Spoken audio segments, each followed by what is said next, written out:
Hey Julia, so to look for films in our library's database, you want to go to Browse All Databases, and then you want to go to F, because what we're looking for is a database that's called Films on Demand. And you can see it has a bunch of high quality streaming video, because that's how it's billed. So I'm clicking on Films on Demand and being rerouted. And when I get there, I'm just going to do a search for insanity defense. And there is some stuff that comes up.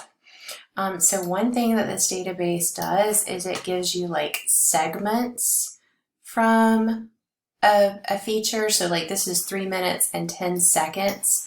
That is a segment. It's pretty clear right there. And then you also can get full videos. So you can see like the length of time on this one is quite different. Regarding the specific title that I saw online from PBS, okay, so let me try PBS Insanity Defense. I don't actually remember now what I found.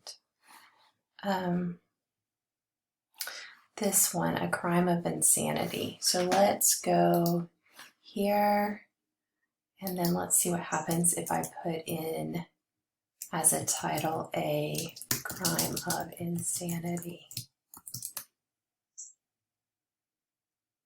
Ah, it's there. Awesome.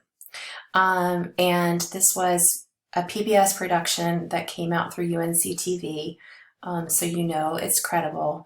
It's a little bit old, but the topic is, not anything. Well, it is, sorry. The topic, that is a little bit old, and the topic has evolved, but this could still give you some really good background. So you would click on the entry in order to view it. There is usually a transcript. Of course, there's not with this one. It's going to make a liar out of me. There is a citation tool that doesn't offer APA, but it does give you some MLA parts that you could copy and paste to put your citation together. So hopefully this helps a little bit. Take care. Have a good weekend.